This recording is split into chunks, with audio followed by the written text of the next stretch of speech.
Bienvenidos al séptimo tema de nuestro seminario bíblico, profético, histórico que nos va a llevar a las profecías de Daniel. Quiero recordar que en el tema anterior hemos estudiado de que la palabra de Dios, la Biblia, nos da un origen de enumerar los días, del 1 al 7. Luego vimos que también en la antigua Babilonia, ahí ellos crearon una nueva forma de nombrar los días, y esta forma era a través de los astros. Vimos que ellos, en vez de nombrarlo del 1 al 7, desafortunadamente les dieron nombres según los astros. El primer día de la semana dedicado al sol, el segundo a la luna, y así consecutivamente Marte, Mercurio y así los otros planetas que conocemos. Entonces vimos que Dios, cuando vio que ellos estaban construyendo una torre, la Torre de Babel, Él intervino para que estos planes babilónicos que ellos estaban implementando bajo su primer rey, que era Nimrod, que mencionó la Biblia, Dios quería intervenir para que ese plan babilónico no vaya adelante. Pues el problema era que allá en Babilonia, ellos, aparte de renombrar los días según los astros, porque implementaron la astrología y también la adoración hacia los astros, entonces ellos también crearon una falsa religión de salvación por obras, y todo esto era un enorme problema, pues el enemigo de Dios estaba opacando nuevamente la verdad, ya casi desde un inicio de la historia humana después del diluvio. Fue ahí que Dios confundió las lenguas. Recordamos que desde la Torre de Babel, la gente fue dispersada a todo el mundo, a todos los rincones de la tierra, y entonces ahí se establecieron y formaron sus pueblos, sus culturas, sus naciones, y llevaron consigo todo este conocimiento antiguo que existía, los recuerdos de que había un diluvio, que había un arco iris, que había un idioma original y que también había una torre. Entonces, tal como hemos visto la semana pasada, ellos llevaron este recuerdo a donde llegaron en toda la tierra, y de alguna manera ellos lo llegaron a nacionalizar para sus propias culturas, para sus pueblos, para sus tribus, y lo nacionalizaron dentro de los relatos, de las historias que ellos mismos manejan acerca de la creación, del origen de las cosas, y de esta manera ellos hablan acerca de la creación, del origen de las cosas, pero a su manera un poco adaptado, un poco distorsionado del original, un poco cambiado, pero de todas maneras lo hemos encontrado, todas estas evidencias antiguas del diluvio, de la torre, del idioma original y del arco iris en las civilizaciones y culturas de todo el mundo, lo cual es muy maravilloso. Y entonces vimos también que desafortunadamente no solo fue llevado a todo el mundo este conocimiento bueno, sino también la falsa religión babilónica, la salvación por obras, la adoración al sol y a los astros, y a muchos lugares también el problema de nombrar los días de la semana según los astros. Entonces vimos también que Dios, lo que más Él condena, la abominación mayor que nos muestra la Biblia, es la adoración del sol, como máxima expresión de la adoración falsa, contraria a la adoración verdadera del Dios creador de los cielos y de la tierra. Entonces vimos también que había un hombre que era el primer representante de la descendencia de la mujer después del diluvio, y era Abraham. Entonces Abraham era babilónico, Dios lo sacó fuera de Babilonia, de Ur de los Caldeos, y dijo: te voy a llevar a un lugar que se llama Canaán, y ahí te voy a establecer físicamente, geográficamente, separado de Babilonia, de la falsa adoración, de la adoración al sol y de todas esas cosas. Te voy a establecer en un lugar allá en Canaán, en la tierra prometida, donde tú vas a poder tener una descendencia grande, como las estrellas del cielo, como la reina del mar. Y ustedes van a ser un pueblo apartado de todo este problema babilónico que invadió el mundo. Antes de llegar más allá, les quiero decir algo muy curioso. Sucede que en el mundo antediluviano comenzaron a haber dos escuelas de nombrar los días de la semana. En otras palabras, los babilónicos, antes de ocurrirse la idea de adorar los astros, antes de eso, antes de renombrar los días de la semana hacia los diferentes astros, ellos obviamente tenían todavía la costumbre de enumerar los días tal como lo había enseñado Dios en su palabra, transmitido a través de Noé y su familia, que sobrevivieron el diluvio y que de su descendencia surgió Nimrod y la gente después del diluvio. Y todos ellos tenían obviamente todavía el conocimiento que Noé y su familia les transmitió de que la semana tiene 7 días, que Dios en el Génesis los nombró del 1 al 7 y que el séptimo es un día especial porque Dios reposó en él, lo santificó y lo bendijo. Y entonces ocurre lo siguiente. Aquí en este cuadro ustedes ven las letras de la antigua Babilonia y también de la antigua Asiria, porque los dos se fundaron ahí en Mesopotamia, los dos entre los ríos Tigris y Éufrates. Babilonia antes y luego vino Asiria también. Los dos tenían una letra muy parecida y ahora van a ver algo muy, muy sorprendente. Pues los historiadores, la gente que estudia los idiomas antiguos, han descubierto que el idioma babilónico es el idioma más antiguo de la humanidad. La letra escrita más antigua data de más de 3.800 años y ahora ocurre lo siguiente, que en el idioma babilónico y también asiria, por si acaso, porque allá en Mesopotamia estaban los dos y eran muy parecidas, ellos nombraron los 7 días de la semana de la siguiente manera. Primero, segundo, tercero, cuarto, quinto, sexto, séptimo. Y ahora ocurre algo muy interesante. Ellos también nombraron al séptimo día de la semana, aparte de nombrarlo séptimo, también lo nombraron Sabbatú o también Zapatú. Ahora, ¿esto les suena conocido? Los antiguos babilónicos nombraron los días de la semana según el Génesis. ¿De dónde aprendieron esto? Lo aprendieron de Noé, de sus 3 hijos, de las de sus esposas, que habían transmitido eso al mundo después del diluvio. De que había 7 días, 1 al 7, y que el 7 era el día de descanso. Ahora, de ahí ocurrió que en Babilonia comenzaron a adorar los astros y entonces desafortunadamente cambiaron la forma original de nombrar los días hacia la forma nueva babilónica, día del sol, día de la luna, etc., de los planetas. Les quiero leer aquí del diccionario de la Santa Biblia, Editorial Caribe, página 563. Y aquí habla acerca de esto y dice, inscripciones asirias y caldeas. ¿Recuerdan quiénes son los caldeos? Los babilónicos.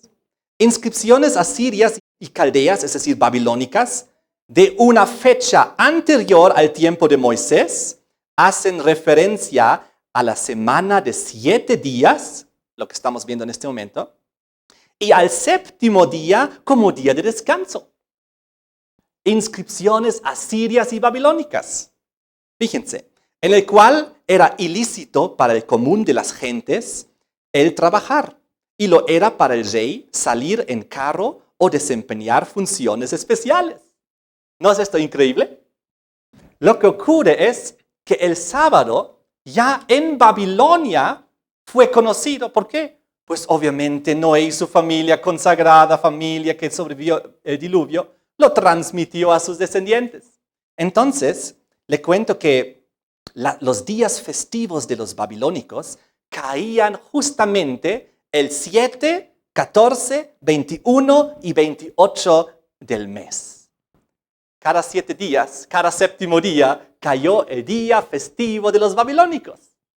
Eso es impresionante. Entonces, eso es un conocimiento que casi no existe hoy en día ya. He tenido que descubrir bastante y analizar para descubrir estas cosas. ellos tuvieron el ritmo semanal de la creación. Entonces ocurrió que se formaron dos escuelas. La primera escuela es la escuela original. En otras palabras, se formaron dos escuelas. En realidad se formó una segunda escuela, pues había una escuela original del Génesis capítulo 1 y 2, donde Dios dice que los días de la semana son del 1 al 7 enumerados. 1, 2, 3, 4, 5, 6, 7 y el séptimo de reposo, de bendición y de santificación. Y ahora después de Babilonia encontramos la segunda escuela, donde los babilónicos se apartaron lo que ellos tenían y comenzaron una nueva forma de enumerar los días de la semana en contra del Creador, en contra de lo bíblico, en contra del Génesis, en contra de Noé y su familia. Y ellos, bajo Nimrod ocurrió todo esto, bajo la Torre de Babel en Babilonia. Y de esta manera la astronomía, la astrología comenzó a funcionar, los astros. Y ellos comenzaron a decir que son divinidades y que tienen influencia sobre nuestras vidas y que hay que adorarlos. Y su divinidad mayor era simplemente el sol. Les quiero leer aquí una pequeña lista de países o imperios antiguos o lenguas que han adoptado la escuela babilónica de nombrar los días de la semana. Bien, tenemos Babilonia, tenemos los persas, los griegos, los romanos. Todos ellos comenzaron a nombrar los días de la semana según los astros, día del sol, día de la luna, todo esto. También las tribus bárbaras que invadieron el imperio romano. El Egipto antiguo aceptó esto también, nombrando en la misma secuencia los días de la semana. Luego, lamentablemente, los asirios también, que originalmente tenían el concepto correcto de enumerar, de nombrar los días de la semana. Todo esto se trasladó hasta la India, donde de la misma manera se renombró los días babilónicos. En Mongolia, en Ceilón, en el chino antiguo, en Japón, en Corea, en Vietnam, en Tíbet, en Bután, Siam, Birmania y hay un montón de más. Pero, y ahora viene el detalle interesante, no todo el mundo, cuando desde Babilonia las personas fueron distribuyéndose a nivel mundial, no toda la gente que se fue adoptaron el sistema babilónico de nombrar los días según los astros. Hay varias antiguas culturas y civilizaciones que dijeron, no, nosotros nos mantenemos con el original de nombrar los días del 1 al 7 nomás, y el séptimo, pues, el de reposo. Y esas les quiero dar una lista aquí. En primer lugar, Babilonia, Asiria, antigua. Pero también el árabe antiguo y el árabe moderno nombran sus días de la semana, primero, segundo, tercero, cuarto, quinto, etc. Simplemente el séptimo le dicen de reposo. Y el sexto lo han también dado un nombre en el árabe, el día de la reunión o de la preparación. Luego, otros idiomas o países, maltés, Etiopía, allá Etiopía, cerquita en África de Egipto, ellos dijeron, no, nosotros no vamos a nombrar los días de la semana según los astros, sino según el Génesis, del 1 al 7. Luego, varias tribus africanas igual, los malayos, en Borneo, en Madagascar, en Nueva Guinea, en el Congo, inclusive en Portugal hoy en día. Y en Brasil se nombra del 1 al 7, ¿no es así? Muy interesante. De esta manera se formaron dos escuelas a nivel mundial. No todo el mundo se subyugó a la falsa manera de nombrar los días. Quiero decirles una cosa interesante, pues aquí hemos visto que los árabes también mencionan la semana de esta manera, nombrándolo del 1 al 7, y el séptimo día en los árabes también, en todos sus idiomas o en todas sus naciones donde ellos están, siempre es el séptimo día de reposo. Muy interesante, curioso, ¿por qué? Porque en Génesis, capítulo 21, conocemos que aquí está el origen del mundo árabe, el origen del mundo musulmán, que hoy en día es el mundo del Islam. En Génesis 21, Abraham tuvo un hijo, se llamaba Ismael. Ismael estaba con Abraham durante aproximadamente 17 años, hasta que desafortunadamente, los aproximadamente 17 años, el muchacho con su mamá tuvieron que abandonar el hogar, irse a vivir a otro lugar, lejos.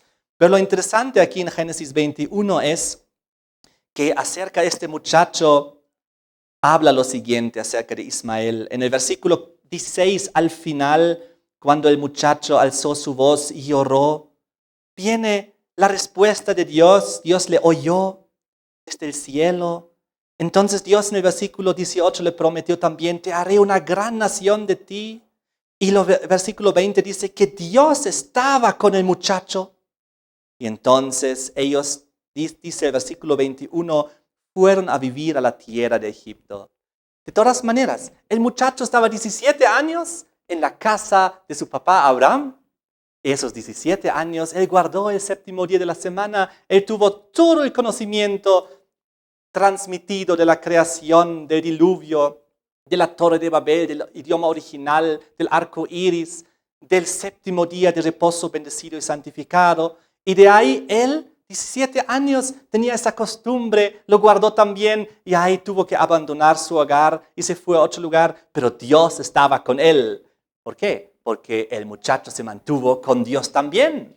Es decir, siguió esta costumbre correcta bíblica. Es por eso que en el árabe, que luego se desarrollaron los idiomas árabes, pues en el antiguo y en el moderno, los días de la semana se mantienen igual, del 1 al séptimo, y el séptimo sigue siendo día de reposo. Muy interesante. Entonces yo quiero aclarar aquí una duda. Mucha gente piensa que en Éxodo capítulo 20 aparece por primera vez el nombre del séptimo día de la semana, sábado, el Shabbat. Pero no es así. Aquí en Éxodo 20, en los 10 mandamientos, cuando Dios le entrega los 10 mandamientos a Moisés, aquí aparece desde el versículo 8 al 11, aquí aparece el sábado y se le da el nombre distintivo de día de reposo, sábado, Shabbat, día de reposo. Pero no es este el origen. Mucha gente piensa que esto es el origen. Pero 4 capítulos antes, en el capítulo 16, vemos que cuando Dios les dio al pueblo en el desierto el maná, aquí el sábado, con el nombre distintivo de Shabbat, de sábado, ya estaba en plena vigencia. Entonces es algo muy interesante. Había aquí una prueba sabática y ellos tenían que ser probados si andan en esta ley o no. Y la prueba era el séptimo día, el día de reposo, el día santificado y bendecido por Dios, porque en ese día no deberían recolectar el maná, sino un día anterior, el sexto día de la semana, el día de preparación. Ahí debían recolectar para guardarlo para el día siguiente. Pero tenemos evidencias mucho anteriores, las que acabamos de ver aquí. Todavía está en esta imagen de que los babilónicos, siglos antes de la aparición de Abraham o de los hebreos, de los israelitas, de los judíos, ellos ya tenían el ritmo semanal de 7 días, del 1 al 7, y el 7 ya lo nombraban sábado, día de reposo.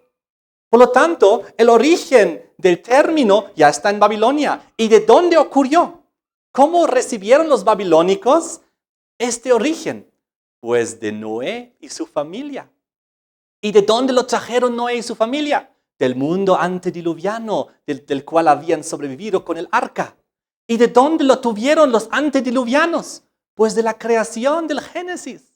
Génesis 2, 1 al 3, donde nos habla de que Dios el séptimo día lo reposó, lo bendijo y lo santificó.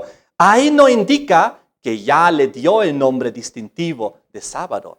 Pero según la evidencia que acabamos de ver, con bastante probabilidad, inclusive los del mundo antediluviano ya lo nombraron así. Una cosa muy interesante. Así que vamos juntos a Génesis capítulo 15. En Génesis 15,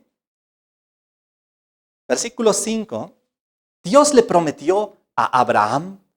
Abraham significa padre de una multitud. Le dijo, te voy a hacer una gran descendencia, como las estrellas del cielo. Y un poquito más allá, en Génesis 22, versículo 17, lo vuelve a repetir así.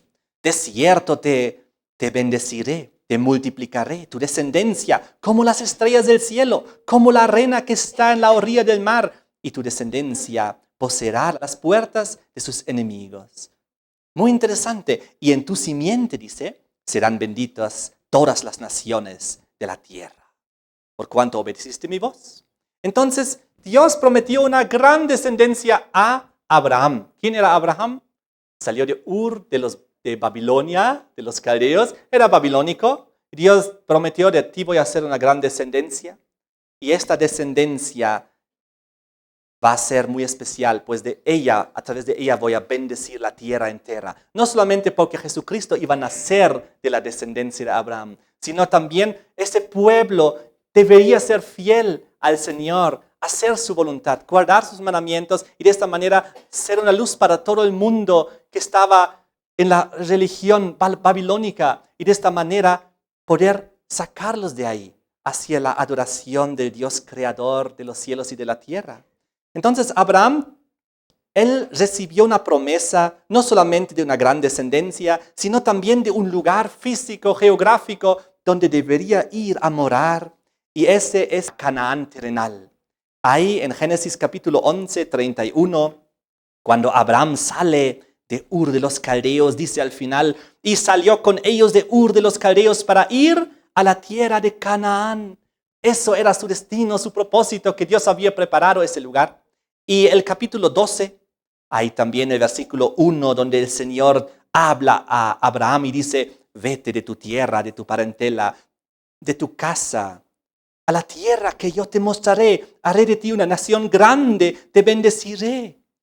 Y dice el versículo 5, al final del versículo 5, y salieron para ir a la tierra de Canaán, y a tierra de Canaán llegaron.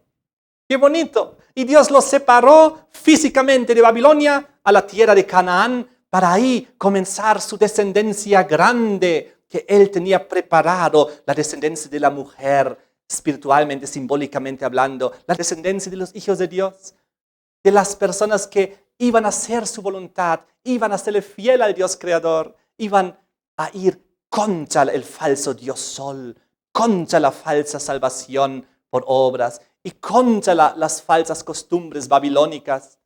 Y de esta manera vemos también Génesis 17, el versículo 8, donde nos indica lo siguiente, donde Dios dice: te daré a ti y a tu descendencia después de ti la tierra en que moras, toda la tierra de Canaán en heredad perpetua, y seré el Dios de ellos. Yo seré su Dios, el verdadero Dios, el creador de los cielos y de la tierra. Yo seré su Dios. No como en los otros lugares del mundo donde ya la gente se había inclinado al Dios Sol, al Dios de Babilonia, detrás del cual finalmente está Lucifer, el diablo. De esta manera, Abraham tuvo un hijo. El hijo se llamaba Isaac. Lo encontramos en Génesis 21, 2 y 3. Y Isaac también tuvo dos hijos. Lo encontramos en Génesis 25, versículo 20, hasta el 26. Y Isaac, sus dos hijos eran Esaú y Jacob. Entonces, Esaú y Jacob, su papá era Isaac, su abuelo era Abraham. Y Esaú y Jacob tuvieron un problema. Los dos nacieron casi al mismo tiempo. Esaú un poquito antes, Jacob después. Y de tal manera que Esaú era el primogénito y tenía que recibir la bendición. Desafortunadamente, Esaú no era muy íntegro y menospreció un poco este don, esta bendición, y su hermano Jacob se la robó. Él, su hermano Jacob, le engañó. Algunos quizás recuerden la historia con un plato de lentejas muy rico. Y él dijo: dame ese plato de lentejas. Yo te voy a dar mi primogenitura si tú me das ese rico plato de lentejas. De esta manera Jacob se agarró la primogenitura. Y no solamente esto. Entonces su papá ya era ancianito, Isaac, y Isaac ya no podía ver bien. Así que Jacob con su mamá lamentablemente ingeniaron un plan para engañar también a su papá Isaac, de tal manera que él reciba la bendición que su hermano debería recibir. Y finalmente la obtuvo a través de un engaño. Y su hermano Esaú se enojó mucho, pues su hermano Jacob no solamente le quitó la bendición, sino también la primogenitura, finalmente todo le quitó y le quería matar. Y Jacob huyó lejos de la ira de su hermano, de la venganza de su hermano Esaú. Y estando lejos, él tuvo 12 hijos. Ahí están los 12 famosos hijos, de los cuales luego se fundaron las 12 tribus de Israel, ¿no es así? Entonces, estando lejos Jacob, ahí él tuvo sus 12 hijos, pero ahí él se arrepintió. Él reconoció su pecado, vio que no era bueno lo que había hecho y pidió perdón, se arrepintió y dijo, voy a ir de vuelta, me voy a encontrar con mi hermano, ojalá no me mate. Entonces volvió con su familia, con su esposa, con sus 12 hijos, todos. Entonces, el más joven, por si acaso, el último, era José. El famoso José, que Dios le había bendecido de tal manera que él tenía el don de ver el futuro a través de sueños. Finalmente, él retornó y se encontró con Esaú. Ahí estaba toda su familia acompañándole, se habían formado en 2 o 3 grupitos. Y entonces él se postró ante su hermano, le pidió disculpas, perdón, y se reconciliaron los dos. Era una preciosa situación. Por si acaso, una noche anterior de este evento, el amigo Jacob estaba con gran preocupación. Él pensaba, el día de mañana yo voy a ver a mi hermano, quizás me mate. Yo no sé si Dios aceptó mi perdón, mi arrepentimiento. Entonces ahí se encontró él con un ángel, con el ángel del Señor. Y lucharon toda la noche, dice la Biblia. Toda la noche lucharon y él reconoció, este no es un hombre, es un ángel. Cuando él reconoció que es el ángel del Señor, él dijo, no te voy a soltar hasta que tú me bendigas. En otras palabras, si tú me bendices, yo puedo ir mañana tranquilo al encuentro. Porque si mi hermano me mata, yo no importa. Yo ya tengo la paz con Dios. Ya estoy reconciliado con Dios. Entonces él se aferró al ángel y dijo, no te voy a soltar hasta que me bendigas. Finalmente recibió la bendición. Y ahí su nombre fue cambiado de Jacob a Israel. Génesis 32, 28. Y de ahí Jacob ahora se llamaba Israel, victorioso porque luchó con el Señor y obtuvo la bendición. Y de ahí todos los descendientes llegaron a ser conocidos luego como los israelitas. De ahí. Entonces, él al día siguiente se encontró con su hermano y su hermano no lo mató. Su hermano también lloró y se reconciliaron, se abrazaron, se besaron y era un evento muy bonito. De todas maneras, tenemos que avanzar en la historia. José era uno de los 12 hijos de Jacob. Y José era un joven, un muchacho íntegro. Era bueno, era fiel. Vamos a ver aquí una imagen de José. Lo que ocurrió con José, lo que sabemos, es que él fue vendido como esclavo. ¿A dónde? A Egipto. ¿Y dónde había estado él antes? En Canaán. ¿Y dónde debió haberse criado como descendencia? En Canaán. Pero ¿qué pasó? Sus 11 hermanos tramaron un plan porque tenían envidia de su hermano y no le querían, inclusive querían matarlo. Pero finalmente dijeron, vendámoslo como esclavo. Así ya no tenemos que estar con él y con sus sueños y con todo lo que él nos habla. Y todo esto relata Génesis 37. Y entonces finalmente José llega a Egipto. En Egipto él se porta muy bien, es un muchacho fiel, es un muchacho que hace la voluntad de Dios, de tal manera que la Biblia nos relata que llegó a ser el segundo hombre más importante de Egipto. Dios le dio una visión del futuro y pudo salvar a Egipto de la hambruna. Recordamos la historia. Y entonces todo esto encontramos en Génesis 41 y como agradecimiento el faraón le dijo a José, José, muchacho, trae a toda tu familia que vengan aquí a Egipto. ¿Y toda la familia dónde estaba? En Canaán. Ahí estaban donde Dios los quería tener. Y el faraón dijo, tráigalos a Egipto. Muy bien, toda la familia se vino a Egipto felices. Egipto era uno de los imperios más poderosos de la época y ellos recibieron todos los honores, las mejores tierras, recibieron libertad. Eran reconocidos por todo el pueblo como los salvadores de Egipto, porque a través de José y a través del sueño que Dios le había dado, Egipto fue salvo, recordamos la historia. Entonces, vemos que aquí en Egipto, el problema era que ellos habían adoptado también la adoración del sol. Pues recuerden, de Babilonia fueron esparcidos a todos los lugares del mundo. Una parte fue a Egipto, que está bastante cerca de Babilonia, y lamentablemente siguieron con la forma de enumerar los días según los astros, día del sol, día de la luna, y todos los días de tal manera. Y adoraron también al sol como su divinidad mayor, Ra, el dios sol. Aquí hay una antigua imagen de allá, de los que se encuentra en muchos lugares donde los arqueólogos han descubierto rocas antiguas, como ellos los egipcios adoraban al sol. El plan de Dios era que su descendencia de la mujer, simbólicamente hablando, se desarrolle lejos de Babilonia, lejos de la adoración al sol. ¿Y ahora qué pasó? Nuevamente estaban ahí en Egipto. Esto es algo parecido a estar en Babilonia. En cierto sentido es lo mismo. Estar en Egipto, estar en Babilonia es lo mismo. Estar bajo la falsa adoración, el falso dios sol, los ídolos, las imágenes y todas esas cosas. Entonces Dios originalmente no quería esto. Él los había separado físicamente, geográficamente hacia Canaán. Entonces, desafortunadamente, estando en Egipto, donde había todas las costumbres paganas, el pueblo de Dios poco a poco fue llegando a influenciarse, a adaptar las costumbres, a cambiar nuevamente su carácter, su identidad. Era una lucha espiritual terrible.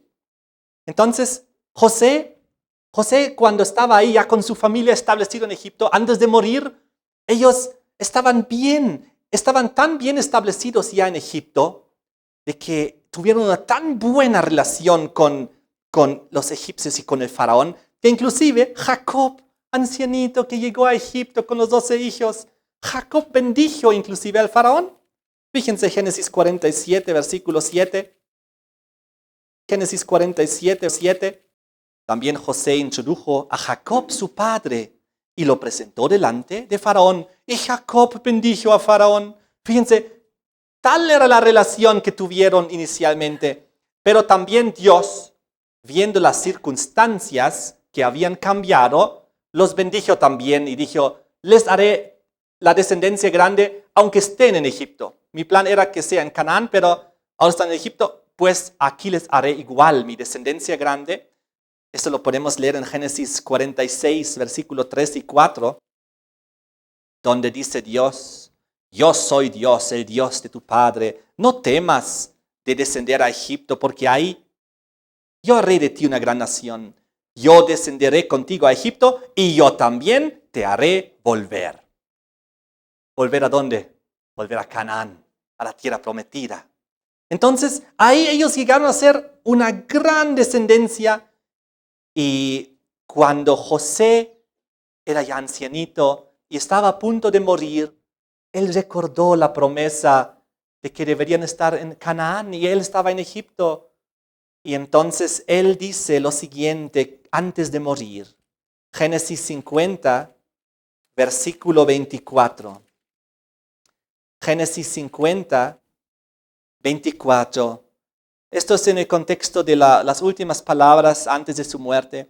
Y José dijo a sus hermanos, yo voy a morir, mas Dios ciertamente os visitará y os hará subir de esta tierra, de Egipto, a la tierra que juró a Abraham, a Isaac y a Jacob, a la tierra prometida donde fluye leche y miel, a Canaán. Volveréis. Y quizás él también recordó de que había una profecía en Génesis 15, versículo 13 y 14. Había una profecía que Dios había hecho a Abraham, donde dice en Génesis 15, 13 y 14, entonces el Señor dijo a Abraham, ten por cierto que tu descendencia morará en tierra ajena y serán esclavos ahí, será oprimida 400 años. Mas también a la nación a la cual servirán, Egipto, juzgaré yo Y después de esto saldrán con gran riqueza. Quizás también José al morir, él recordaba todas esas cosas. Él dijo, estamos en Egipto, no deberíamos en realidad estar aquí, pero Dios ha prometido, vamos a regresar, aunque dure 400 años. Pero entonces volveremos al lugar. Ahora sucede que el diablo luchó terriblemente para extinguir la verdad. Vamos a ver a qué me refiero. Cuando José llegó a Egipto, el diablo intentó que el muchacho José adopte las costumbres egipcias, se incline ante las divinidades egipcias, adopte la religión egipcia y sobre todo al dios Sol, detrás del cual estaba Lucifer. Entonces, cuando José llegó ahí, era un joven consagrado. Ustedes pueden leer la historia en Génesis 37. Él tenía el don de ver el futuro. Dios no da a cualquiera ese don, lo da a los profetas. Por ejemplo, a Daniel. Y también lo dio a José. Entonces José era un muchacho bien consagrado a Dios, bien fiel y obediente. Era honesto y responsable. Pues cuando él estaba con su amo Potifar en Egipto, él era tan responsable y fiel que Potifar lo puso muy pronto ¿en qué? En la posición más importante de su casa, ¿recuerdan? Y cuando él llegó a estar en la cárcel, ¿qué hizo en la cárcel? Llegó a estar tan bien y obediente y fiel y consagrado que se encargaba de los otros presos y limpiaba y hacía y ayudaba. De tal manera que llegó a ser el primero en la cárcel también. Era realmente un muchacho. Además, él despreció la mentira y el engaño y las cosas incorrectas. Pues la Biblia nos dice en Génesis 39 hasta el Génesis 41, están todas esas historias, que cuando estaba allá con Potifar, la esposa de Potifar le quería engañar para que José se acostase con ella. Y José dijo, no, ¿cómo voy a hacer estas cosas? Y es por eso, por su lealtad, que acabó en la cárcel. Recuerden la historia porque la mujer le arrancó su vestido y él huyó. De todas maneras, vemos que realmente era un muchacho consagrado, bueno, honesto, haciendo la voluntad de Dios. Pero ¿cómo eran sus hermanitos? Los otros 11, sus hermanos en realidad, porque eran sus mayores. ¿Cómo eran sus 11 hermanos? La Biblia en Génesis 37, ustedes pueden leer, nos dice que tenían mala fama, que tenían envidia, que se burlaban de él, que le aborrecían, que lo odiaban, que querían matarle, que no podían hablar pacíficamente con él y finalmente que lo vendieron como esclavo y al colmo le mintieron a su padre diciendo que un animal se lo había comido. ¿Parecen hijos de Dios? ¿Parecen de la descendencia de la mujer? No, parecían los 11 de la descendencia espiritual ¿de quién? De la serpiente. ¿Quién tuvo ya a los 11 en sus garras? Lucifer, ya los tenía los 11. Faltaba un hito. Si lo derroto a él más, la descendencia de la mujer se va a destruir. No vendrá ningún Mesías venidero. Entonces el plan del diablo se concentraba en José. Intentaba insinuar a los hermanos que lo maten. Pero hay uno de los hermanos se levantó, un ratito tenía una conciencia, el Espíritu Santo le habló y dijo, no lo podemos matar, es nuestro hermano. Ya, entonces vendámosle como esclavo. El diablo quería que muera ese ratito nomás ya José. Pero entonces llegó a estar en Egipto. Y en Egipto, ¿qué hizo ahí el diablo con él? Le puso muchas tentaciones. La mujer de Potifar. Lo metió en la cárcel, pero no podía destruir la fe del joven y su lealtad. No lo podía destrozar al joven. Entonces se le ocurrió un último plan. Fíjense lo que pasó. De la misma manera como el diablo intentó destruir la descendencia de la mujer antes del diluvio, al inicio mismo. Recuerden que Caín y Abel eran los primeros dos que se pusieron. Caín, la descendencia de la serpiente, hijo del diablo, que hacía la voluntad contraria a la de Dios. Y Abel, que hacía la voluntad de Dios. ¿Y qué hizo Caín con Abel? Lo mató. Y el diablo a través de Caín intentó ponerle fin a la descendencia de la mujer. Pero recuerden que Dios puso a Set en lugar de Abel. Y de ahí comenzaron a invocar el nombre del Señor. Y la descendencia de la mujer, espiritualmente hablando, siguió. Y de ahí salieron Enoc, que fue trasladado al cielo, Noé, que sobrevivió el diluvio, todos ellos. Y ahora vemos lo mismo aquí. Después del diluvio, el diablo intentando destruir la descendencia de la mujer para que se extinga y no pueda venir el Mesías prometido. ¿Qué pasó entonces? Vamos a hablar ahora acerca del suegro de José. ¿Quién era el suegro de José? Muy bien, vamos a ver aquí un mapita. Y ocurre que en Génesis 41 nos habla del suegro de José. ¿Con quién se casó con José? ¿Quién era su suegro? Génesis 41, 45. ¿Quién le dio la esposa a José? Nosotros queremos que Dios nos dé las esposas, ¿no? Aquí vemos, y llamó Faraón el nombre de José, Safna Panea, y le dio por mujer a Asenat. ¿Quién le dio la mujer a José? El faraón, el rey de Egipto, el que adoraba al sol, él.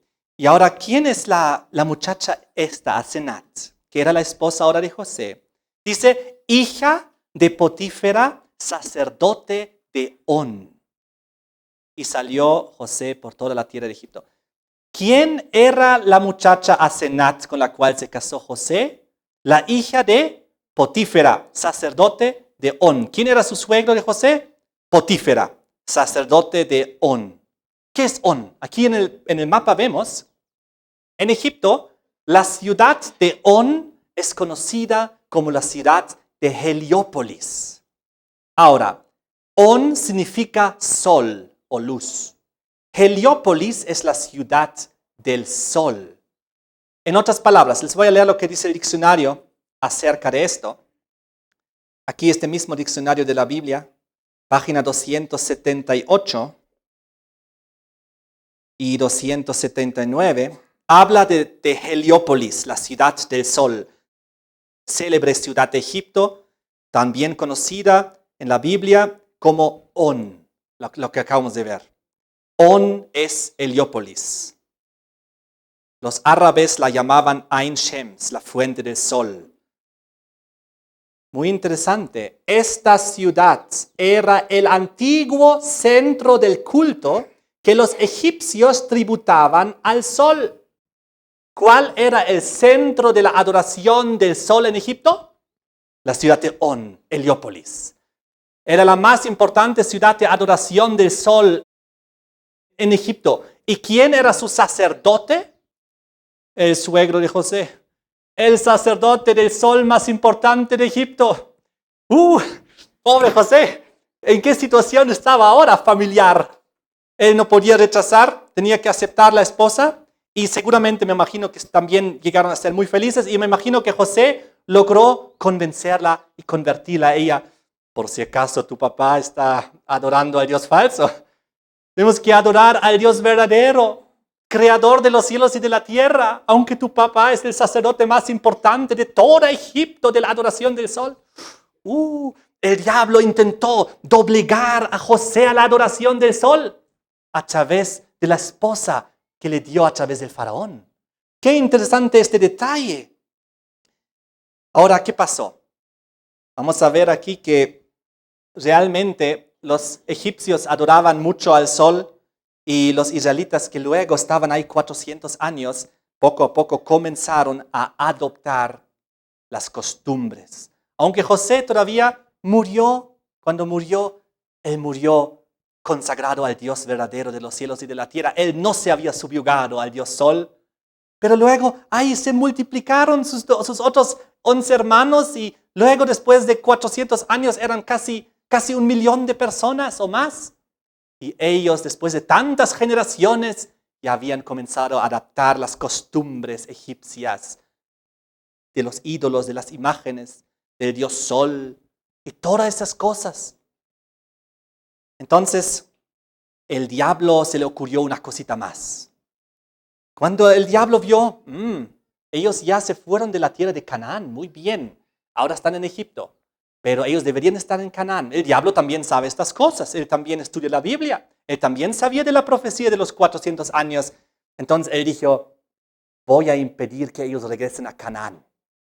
Voy a hacer que en Canaán sea un lugar lleno de poblaciones, y no cualquier poblaciones, los gigantes que se establezcan en Canaán, para que los israelitas no puedan regresar, para que cuando regresen esté lleno de ciudades fortificadas, lleno de gigantes tremendos, soldados, para que ellos no puedan regresar. Entonces, después de 400 años, cuando finalmente Dios sacó a su pueblo de Egipto, las circunstancias habían cambiado, los egipcios ya no querían a los israelitas, los egipcios ahora eran en contra de los israelitas, les pusieron como esclavos y era terrible para ellos estar ahí. Y Dios llamó a un hombre, Moisés. Y a través de Moisés, Dios sacó a su pueblo de Egipto. Dios hizo descender 10 plagas terribles sobre Egipto. Luego finalmente salieron los israelitas. Dios abrió milagrosamente el mar, cruzaron. Dios milagrosamente destruyó el ejército de los egipcios. Y entonces ellos llegaron al otro lado, al desierto. Felices estaban yendo a Canaán, finalmente a la tierra prometida después de 400 años. Y llegaron a la tierra de Canaán. ¿Y qué pasó? Ay, no podemos entrar, está lleno de gigantes, ciudades fortificadas. Nosotros somos como langostas a sus pies. Es cierto, es un lugar donde fluye leche y miel. Las frutas son enormes. Es un buenísimo lugar, rica tierra, pero no podemos entrar. Les faltó la fe. De los 12 espías que fueron enviados, ustedes pueden leer la historia en Números 13. De los 12 espías que fueron enviados, solo 2 dijeron, sí podemos entrar, pues Dios lo va a hacer. Dios nos acaba de sacar de Egipto. Dios acaba de hacer caer 10 plagas. Dios abrió el mar. Dios destruyó el ejército egipcio. ¿Cómo Dios no nos va a dar la tierra de Canaán si nos ha prometido? Pero no les creyeron. Y por causa de su incredulidad, tuvieron que estar 40 años en el desierto, dice la Biblia. Desafortunadamente, en estos 40 años en el desierto, ellos llegaron a volver a las costumbres egipcias. Fíjense lo que ocurrió, lo primero que ocurrió cuando ellos estaban en el desierto, no habían entrado a Canaán. Dios le envía a Moisés que suba a la montaña para que reciba los 10 mandamientos. ¿Y qué ocurrió atrás? ¿Qué ocurrió con los israelitas que habían quedado atrás? Vamos a leer aquí. Éxodo capítulo 32. Éxodo 32. Versículo 1. Viendo el pueblo que Moisés tardaba en descender del monte, se acercaron entonces a Aarón y le dijeron, levántate, haznos dioses que vayan delante de nosotros, porque a este Moisés, el varón que nos sacó de la tierra de Egipto, no sabemos que le haya acontecido. Entonces ellos querían que hagan dioses, imágenes, alguna divinidad para adorarla. ¿De dónde habían aprendido esto? En los 400 años de Egipto. Salieron de ahí, pero su mente seguía con las costumbres egipcias. Qué terrible situación. Moisés seguía en la montaña. Entonces dice el versículo 7 y 8. Dios le habla a Moisés en la montaña. Entonces el Señor dijo a Moisés, anda, desciende, porque tu pueblo que sacaste de la tierra de Egipto se ha corrompido. Y el 8 dice, pronto se han apartado del camino que yo les mandé, se han hecho un becerro de fundición, lo han adorado y le han ofrecido sacrificios y han dicho, Israel, estos son tus dioses que te sacaron de la tierra de Egipto. ¡Qué terrible! Hicieron un becerro de fundición. ¿Cómo se les ocurrió a estas personas hacer un becerro? La Biblia también es conocido como el becerro de oro. ¿Por qué un becerro? Pues en Egipto, donde acaban de salir, se adoraba al becerro. Y el becerro era simplemente otra manifestación del dios Sol. Cuando ellos levantaron el becerro, levantaron la adoración al dios Sol, al falso dios, el dios egipcio, el dios babilónico, el diablo. Y el becerro, esta es una antigua estatua de un becerro de Egipto. Ustedes ven que sus cuernos son en forma de una luna, porque esto incluía también la adoración a la luna, pero en menor grado, porque alrededor de la luna estaba el disco solar, la adoración mayor del sol. Entonces, ¿por qué un becerro? Porque un becerro era símbolo de la fertilidad. Entonces ellos pensaban que el sol es el dios de la fertilidad, porque con sus rayos fertiliza la tierra. Entonces ellos aplicaron el dios sol al becerro. El becerro simboliza la fertilidad. El becerro, el dios sol. En cierto sentido también dios luna, pero más dios sol. Y lo interesante es, si ustedes ven esto, que en su frente el becerro tenía ¿qué cosa?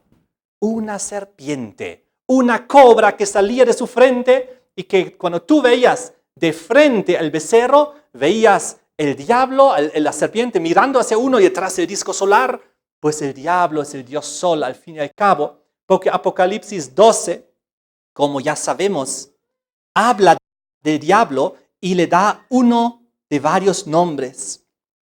Apocalipsis 12, versículo 9, cuando dice fue lanzado fuera del cielo, el gran dragón, la serpiente antigua que se llama Diablo y Satanás, el cual engaña al mundo entero, fue arrojado a la tierra y sus ángeles con él.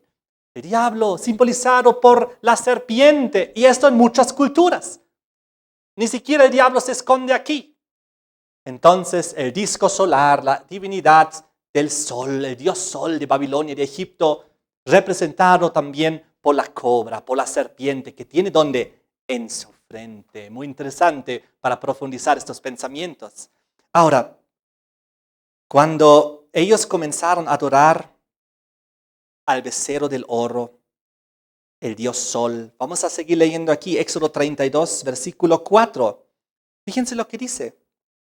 Y él los tomó de las manos de ellos y le dio forma con buril, hizo de ello un becerro de fundición. Entonces dijeron, Israel, estos son tus dioses que te sacaron de la tierra de Egipto. ¡Qué terrible! Rápido habían dejado al Dios creador del cielo y de la tierra para volver atrás al Dios Sol. Impresionante. Y sigue el versículo que en el versículo 5 deciden hacer una fiesta supuestamente para Dios, pero no era lo que estaban haciendo. Y ahora dice el versículo 6, aquí hay un detalle importante.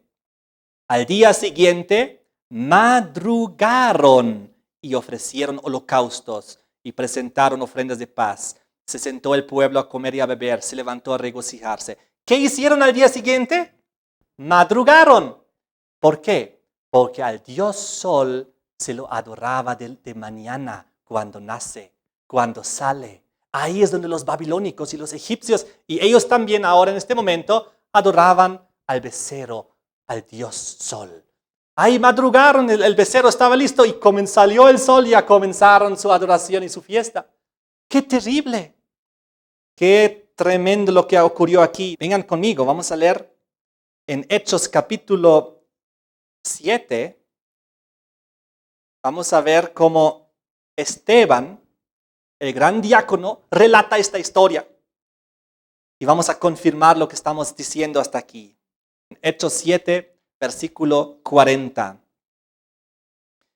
Cuando dijeron a Aarón, haznos dioses que vayan delante de nosotros, porque a este Moisés, que nos sacó de la tierra de Egipto, no sabemos qué le haya acontecido. Entonces hicieron un becerro y ofrecieron sacrificios al ídolo, y en las obras de sus manos se regocijaron. Y fíjense la reacción de Dios. Y Dios se apartó y los entregó para que rindiesen culto al ejército del cielo. Porque la adoración al becerro de oro era adoración al ejército del cielo, al sol, luna y indirectamente las estrellas también. ¡Qué tremendo! Esto es lo que ocurrió en aquel entonces. Y hoy en día, ¿qué es lo que nosotros debemos hacer? Todo este mundo, hoy en día, que estamos viviendo tan avanzados en la historia humana, casi todo el mundo, directa o indirectamente, algunos sabiendo, pero la mayoría sin saberlo, están de alguna manera bajo la influencia del Dios Sol, a través del día del Sol. Él implementó en la primera posición de la semana desde Babilonia, que se trasladó al mundo entero, a todas las culturas, no a todas, gracias a Dios, pero a la mayoría. Y de esta manera, nosotros debemos ser de la descendencia de la mujer espiritualmente hablando. Debemos apartarnos de esas cosas, salir espiritualmente de Babilonia, salir espiritualmente de Egipto, no participar en ese tipo de idolatrías, en ese tipo abominables de adoración al sol. ¿Nosotros qué debemos hacer? Adorar al Creador de los cielos y de la tierra. Aquel que hizo los cielos y la tierra, el mar y las fuentes de las aguas, las plantas, los animales y el ser humano en 6 días. Y en el séptimo, ¿qué hizo? Descansó y lo bendijo y lo reposó. Nosotros debemos ser de aquella escuela original, no de la escuela babilónica tergiversada, donde los astros tomaron control. Nosotros debemos ser de la escuela original bíblica, del Génesis, de la cual era Adán, de la cual era Abel, Set, Enoc, Noé, Abraham y toda su descendencia. Eso es una cosa muy importante. De esta manera, en el siguiente tema, vamos a entrar finalmente a Daniel, porque ya tenemos todo el panorama listo para entender muchas más cosas del libro de Daniel y su contexto general. Amén. Muchas gracias por ver este video. En este enlace puede ver el siguiente video y en este enlace donde dice navegando del pasado al futuro.net está nuestra página web donde puede encontrar todo este seminario bíblico, profético e histórico. Ahí va a encontrar también para compartir con sus amigos y a través de las redes sociales todos los videos y también el audio y también los textos por escritos. De esta manera, que Dios te bendiga y comparte estos videos para que muchas más personas puedan conocer al Señor y la verdad profética y bíblica.